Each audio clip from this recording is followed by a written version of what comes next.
La région de Sédhiou, située dans la Moyenne Casamance, fut jadis la capitale de la Casamance.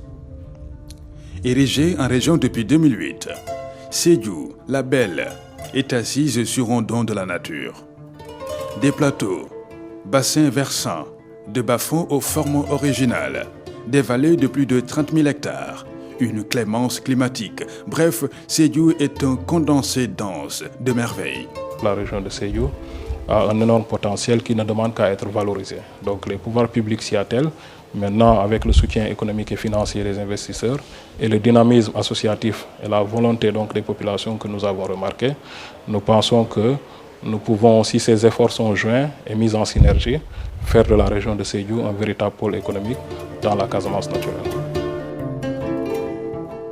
Dans cette région où se côtoient modernité et tradition de l'habitat, en dépit du faible niveau de revenus des habitants et de la faiblesse des investissements publics, se signale une urbanisation galopante, marquée par une assez bonne couverture en réseau de télécommunications et un réseau média.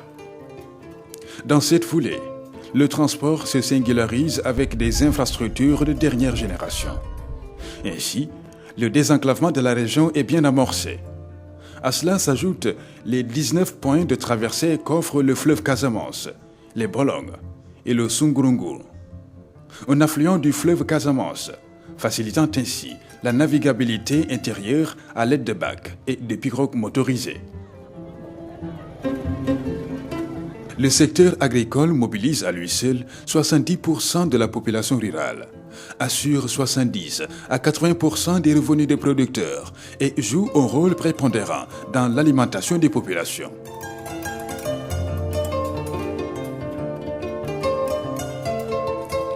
La région occupe la deuxième place nationale dans la production de bananes. La production a connu une évolution positive qui passe de 819 tonnes en 2010 à 1303 tonnes en 2013. Sédhiou est également la première région productrice d'anacarde. Elle produit à elle seule la moitié de la production nationale d'anacarde. Elle est estimée à environ 13 000 à 15 000 tonnes avec un apport régional de 6 720 tonnes. Le secteur de l'agriculture à Sédhiou, donc on peut dire qu'on a beaucoup de potentialité. Donc quand je prends sur le point de vue climatique, nous avons une pluviométrie très favorable. Donc la pluviométrie tourne autour de 1000 à 1200 mm par an. Nous avons le soleil. Nous avons aussi des terres qui sont vraiment aptes à la diversification de l'agriculture. Ce qui veut dire qu'on peut faire du maraîchage, de l'arboriculture et même la culture, surtout les céréales. Actuellement avec le plan Sénégal émergent, je pense qu'on a beaucoup de possibilités, en tout cas pour que les investisseurs viennent s'installer dans ces régions pour pouvoir accompagner en tout cas la région dans le cadre de l'atteinte des objectifs que l'État s'est fixés d'ici 2017. La région de Sédhiou offre un plateau paradisiaque pour la production de riz. La localité dispose de plus de 36 000 hectares de vallées et de 20 000 hectares de plateaux cultivables. La production risicole demeure extensive et pluviale avec l'utilisation de variétés locales et un rendement en progression. Pour la volonté des autorités sénégalaises de réaliser l'autosuffisance en riz à l'horizon 2017, Sédhiou offre déjà toutes les potentialités à la réalisation de ce vœu très cher au chef de l'État, grâce aux nombreuses mesures incitatives prises et aux instruments techniques disponibles. Le potentiel qui existe dans la région. Économiquement, c'est une région riche en ressources naturelles. Donc, et du point de vue aménagement, on avait avant les indépendances des terres qui ont été aménagées par le colon, donc du temps de CFA. Donc aujourd'hui ils sont partis. C'est bien quand même que le domaine agricole communautaire vienne récupérer ces terres-là, les valoriser au profit quand même de la communauté, au profit du développement de la région de Sédhiou et au profit aussi du développement de la région naturelle de la Casamance. Un considérable potentiel pastoral lui confère une vocation de zone d'élevage par excellence, avec 148 000 bovins et 78 000 ovins, 100 000 caprins, 6 000 équins, 55 000 porcins et 9 000 asins. Cette situation favorise dans la région un essor encourageant de la production laitière. Le miel et la cire ne sont pas en reste. Les nombreuses potentialités halieutiques élevées et le dense réseau hydrographique favorisent l'éclosion d'une multitude d'espèces de poissons, allant des capitaines aux mulets, en passant par les barracudas, ainsi que de crustacés tels que les crevettes blanches et les crabes sont tirés de la pêche. Elle est pratiquée sur des plans et cours d'eau tels que le fleuve Sénégal, l'affluent Sungurunguru et les Bolong. Normal, ici, le gouvernement du Sénégal a déclaré la région de Sédhiou région aquacole du Sénégal. Le gouvernement du Sénégal vient de prendre une décision de faire la région de Sédhiou un pôle national d'aquaculture. Et pour concrétiser cette décision, un CRD spécial sur l'aquaculture a été tenu ici à Sédhiou. Aujourd'hui, la meilleure alternative pour qu'on sorte de cette paupérisation, pour qu'on sorte de cette rareté du poisson, de ces déficits en protéines animales de Sédhiou, il faut, vaille que va, mettre sur pied des projets d'envergure sur l'aquaculture. Des efforts considérables sont notés dans la satisfaction des services sociaux de base. L'hydraulique, avec ses 52 forages ruraux motorisés, dont près de la moitié, 24, installés dans le département de Sédhiou.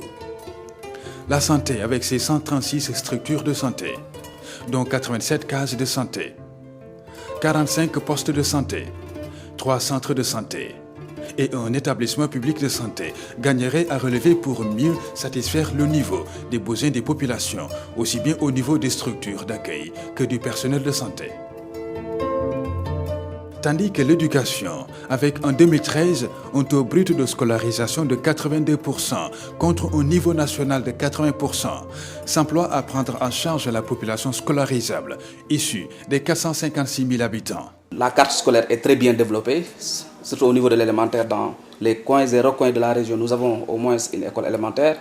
Nous avons beaucoup de CM, au nombre de 63 maintenant, et une quinzaine de lycées. Donc, cela veut dire tout simplement que le secteur de l'éducation, n'est-ce pas, a de beaux jours devant lui. Et en plus de cela, nous avons encore un taux d'accès assez intéressant, parce que c'est une chose de développer, n'est-ce pas, la carte scolaire. C'en est une autre, vraiment, que ces structures-là soient fréquentées. L'électricité n'est pas en reste, puisque la région est reliée à la centrale électrique de Boutout, située à Ziguinchor. En plus de cela, des groupes électrogènes sont installés à Marsassoum, Ndiamakuta et d'autres localités de la région. La fourniture de gaz s'améliore, de même que l'offre de carburant. Notons que Sédhiou est la plus grande pourvoyeuse de charbon de bois au Sénégal. Les activités économiques s'adossent sur la fertilité des sols et l'attractivité de l'économie primaire. Le commerce concentre l'essentiel des activités socio-économiques. Plus d'une vingtaine de marchés permettent aux populations de se doter de denrées de base. Contrairement aux grands centres, le tissu industriel de la région est en balbutiement et le parc automobile est très réduit. Le gouvernement est en train de prendre des mesures pour désenclaver, en tout cas sur le plan terrestre comme sur le plan aérien, la région de Sédhiou et le reste de la Casamance, et alléger les fiscalités pour les entreprises qui viennent de s'installer ici, aussi bien sur le plan agricole que sur le plan touristique. Doté d'une très grande richesse culturelle, Sédhiou est un territoire culturel dynamique, caractérisé par une diversité ethnique admirable, où les Mandingues, les Balantes, les Mankagnes, les Diola, les Wolofs, les Peuls cohabitent parfaitement avec un fort ancrage de cousinage à plaisanterie. Sédhiou, c'est aussi des sites, monuments historiques. Les foyers religieux et les événements traditionnels sont les leviers pour la promotion touristique. Les édifices religieux et historiques de Sédhiou, dont le fort Pinet-Laprade, sont centenaires. Certains datent parfois de l'époque coloniale. Le Karantaba, que les populations de Sédhiou appellent aussi Karantaba Douadjabi, c'est-à-dire l'arbre des connaissances, est un lieu de prédilection des grands érudits de l'islam pour leur dévotion. En témoigne la vieille mosquée de Karantaba construite sur ce site en 1289 et bien préservée par les populations du Pakao. Le touriste est attiré à Sédhiou par le kankourang, génie protecteur des circoncis, régulateur social omniprésent dans les grands événements de la société mandingue. Le kankourang est associé à d'autres expressions culturelles, comme les danses traditionnelles, à savoir le djambadon, le kingdong et le nyokta. L'île du Diable, les cours d'eau, les paysages naturels offrent l'opportunité de découvertes inédites pour le tourisme et l'écotourisme. À ce titre, l'Assemblée nationale a récemment voté une nouvelle loi permettant aux promoteurs touristiques de bénéficier de facilités fiscales. La loi qui a été votée à l'Assemblée pour exonérer de toute taxe fiscale donc, les promoteurs touristiques qui vont s'installer ou qui se sont déjà installés au niveau de la Casamance naturelle. Et je pense que ça, c'est également un acte politique très fort qui va permettre de renforcer l'attractivité donc, de la région de Sédhiou, tout comme de la Casamance naturelle, pour que les promoteurs touristiques viennent s'installer. Et je pense qu'ils bénéficient sur place d'atouts importants. Pour l'horizon 2025, Sédhiou s'est doté d'une vision de développement territorial et a formulé ses stratégies de développement intégral, contenues dans un instrument de planification appelé Schéma régional d'aménagement du territoire, SRAT. Aussi, faut-il le souligner, la région de Sédhiou s'est dotée d'un instrument d'orientation stratégique pour le développement du territoire régional, PRDI, adossé à un plan d'investissement prioritaire, PIP, pour la période 2013 à 2018. En définitive, la région de Sédhiou offre une kyrielle d'opportunités d'investissement dans la filière risicole, les secteurs de l'élevage et de la pêche en général.